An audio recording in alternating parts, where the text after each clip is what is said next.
समय की बात है। बलरामपुर नाम के गांव में सोहन नाम का एक गरीब किसान अपनी पत्नी रूपवती और बूढ़ी माँ के साथ रहा करता था। सोहन की एक छोटी सी बेटी थी जिसका नाम मुन्नी था। सोहन अपने परिवार का भरण पोषण गांव के मुनीम जी के यहाँ मजदूरी करके किया करता था।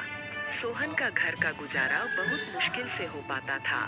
सोहन के पास थोड़ी सी जमीन थी जिस पर रूपवती दिन भर मेहनत करके तरह तरह के फसल उगाती और गांव के बाजार के दिन सब्जियां और फल बेचा करती थी। सारे बलरामपुर वासी रूपवती से ही सब्जियां और फल खरीदते। सब्जी ले लो, फल और सब्जी ले लो, ताजा ताजा सब्जी ले लो, फल और सब्जी ले लो, हरी भरी फल और सब्जियां ले लो, हरी भरी सब्जियां 20 रुपए किलो, सिर्फ 20 रुपए किलो, फल और सब्जियां ले लो। अरे रूपवती कैसी हो? घर में सब ठीक तो है ना? और मुन्नी कैसी है? मदन काका, मैं ठीक हूँ और घर में भी सब ठीक ही है और मुन्नी भी बिल्कुल ठीक है। काका और बताओ आज बाजार कैसे आना हुआ और काकी कहाँ है? क्या बताऊं रूपवती, तुम्हारी काकी किसी काम से दूसरे गांव गई है। इस कारण रसोइये का सारा काम मुझे ही करना पड़ रहा है। तो सोचा क्यों ना आज बाजार से सारा सामान लेते चलूं। अच्छा, तो ये बात है मदन काका। अच्छा रूपवती, तुम ये बताओ टमाटर कैसे किलो बेच रही हो? रोज की तरह 20 रुपए किलो ही बेच रही हूँ काका। अच्छा ऐसा करो रूपवती, मुझे 1 किलो टमाटर दे दो। क्यों नहीं काका, देती हूँ। इतना कहकर रूपवती मदन काका को 1 किलो टमाटर दे देती है और बदले में मदन काका से पैसे ले लेती है। रूपवती के खेत में एक पुराना कुआं भी था जो सालों भर सूखा ही रहता। उस कुएं में एक बूंद पानी भी नहीं था। इस कारण रूपवती दूसरे गांव वालों के कुएं का पानी अपने खेतों की सिंचाई और खेती के लिए इस्तेमाल करती थी। अपने कुएं से पानी लेते देखकर कुएं के मालिक हरिदास को रूपवती से बहुत जलन होती थी। एक दिन जब रूपवती अपने खेतों में मेहनत से काम कर रही थी, तभी वहां कुएं का मालिक हरिदास आता है और रूपवती से कहता है, अरे रूपवती कैसी हो? खेतों का काम कैसा चल रहा है? मैं ठीक हूँ हरिदास चाचा, खेतों का काम भी ठीक ही चल रहा है। मैं यह कह रहा था रूपवती कि मैं तुम्हें बहुत सालों से अपने कुएं का पानी देता आ रहा हूँ। अब मैं तुम्हें अपने कुएं का पानी नहीं दे सकता क्योंकि गर्मियों का समय आने वाली है और मेरे कुएं में पानी बहुत कम हो गया है। लेकिन हरिदास चाचा, अभी तो गर्मियों का समय आने में 2-3 महीने बाकी है। तब तक मैं अपनी खेतों का काम कैसे करूंगी, आप ही बताइए चाचा। मैं कुछ नहीं जानता रूपवती, यह तुम्हारी दिक्कत है। तुम अपना समझो, मैं तुम्हें अपने कुएं का पानी नहीं दे सकता। यह सुनकर रूपवती मन ही मन बहुत दुखी हो जाती है और घर जाकर अपने पति सोहन को सारी बातें बताती है। यह क्या हो गया भाग्यवान, यह क्या परेशानी आ पड़ी? अब हमारा घर का गुजारा कैसे होगा? आप चिंता ना करो भाग्यवान, ऊपर वाला सब देख रहा है। प्रभु हमारी मदद जरूर करेंगे। अच्छा ठीक है रूपवती, तुम जाकर आराम करो, मैं हरिदास काका से मिलकर आता हूँ। यह कहकर सोहन हरिदास काका से मिलने उनके घर की ओर निकल पड़ता है।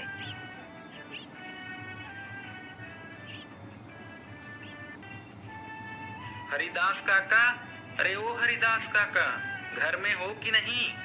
अरे कौन है भाई? रुको आता हूँ। अरे सोहन तुम हो? मेरे घर कैसे आना हुआ?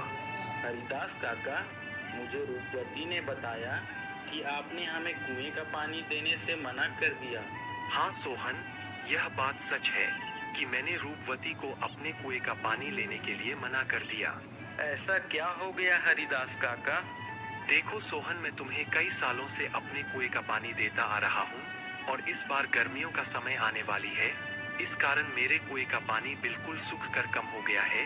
अगर मैं तुम्हें अपने कुएं का पानी देता हूँ तो मुझे गर्मियों में बहुत परेशानी होगी। लेकिन हरिदास काका, अभी तो गर्मियाँ आने में 2-3 महीने का समय है, तब तक मेरे खेतों का क्या होगा? मैं कुछ नहीं जानता सोहन, मैंने रूपवती को भी कहा था कि यह तुम्हारी समस्या है। मैं तुम लोगों को अपने कुएं का पानी नहीं दे सकता। सोहन हरिदास काका को कुएं का पानी देने के लिए मनाने का बहुत कोशिश करता है, लेकिन हरिदास नहीं मानता है। फिर सोहन दुखी होकर थक हार के अपने घर की ओर निकल पड़ता है।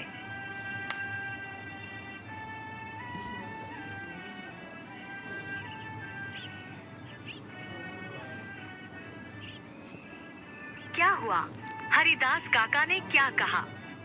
ना रूपवती, हरिदास काका ने पानी देने से मना कर दिया। कह रहे थे अगर मैं तुम्हें पानी देता हूँ तो मुझे गर्मियों में बहुत परेशानी होगी। पानी के बिना क्या होगा भाग्यवान?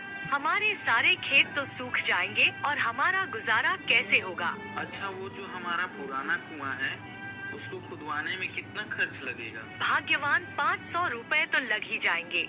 अरे हमारे पास इतने पैसे तो हैं ही नहीं। अच्छा, अगर मैं खुद से ही कुएं को खोद दूं तो? क्या आप कर लेंगे?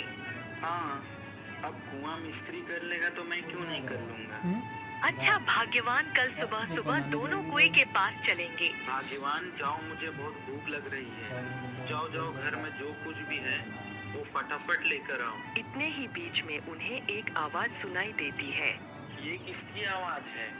वह दोनों बाहर निकल कर देखते हैं तो एक साधु महाराज उनके घर के बाहर भिक्षा मांगने के लिए खड़े होते हैं। जो कुछ भी घर में हो, चावल, गेहूं, बाजरा, दाल, वो मुझे दे दो बेटा।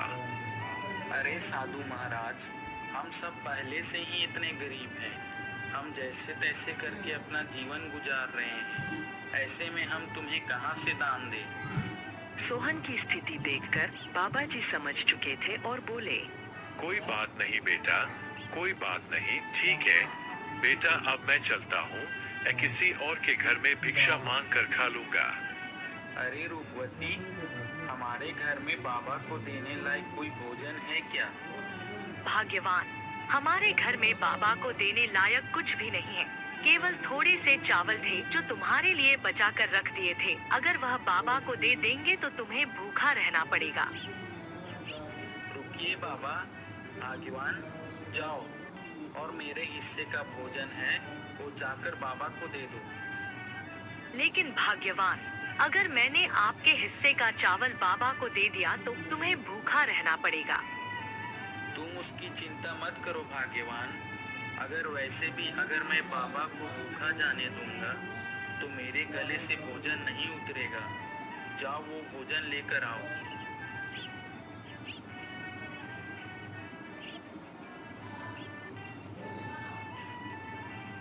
सोहन की पत्नी सोहन के अनुसार सोहन के हिस्से का भोजन बाबा को दे देती है। धन्यवाद बेटा, धन्यवाद।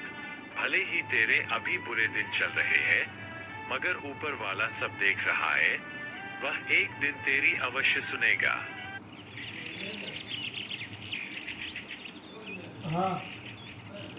फिर अगले दिन सुबह सुबह दोनों सोहन और उसकी पत्नी रूपवती अपने कुएं की खुदाई करने अपने खेत की ओर चल देते हैं। देखो रूपवती, देखो हमारे कुएं में तो एक भी बूंद पानी नहीं है। हाँ भाग्यवान, प्रभु हमारी कौन सी परीक्षा ले रहे हैं? फिर सोहन कुएं में नीचे उतरकर कुएं की खुदाई शुरू कर देता है।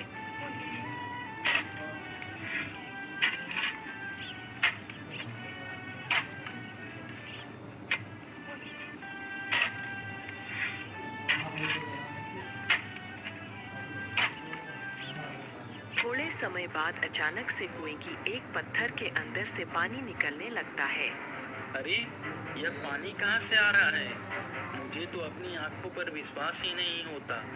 मुझे तो लगता है कि यह सब मेरे अच्छे कर्मों का फल है जो मुझे मिला। भाग्यवान सही कह रही थी और बाबा जी भी सही कह रहे थे कि तुम्हारे कर्मों का फल तुम्हें अवश्य मिलेगा। ऊपर वाले ने मेरी सुन ली। अब मैं इस पानी से मैं अपने खेत की सिंचाई अच्छी तरह से कर सकूंगा। सोहन बहुत खुश हो जाता है और ऊपर जाकर रूपवती से कहता है, भाग्यवान, प्रभु ने हमारी सुन ली। नीचे पत्थर से पानी निकल रहा है। क्या आप सच कह रहे हो भाग्यवान? प्रभु ने हमारी सुन ली। अब हमें खेती करने में कोई परेशानी नहीं होगी। तो दोस्तों, आपने देखा, जो अच्छा कर्म करता है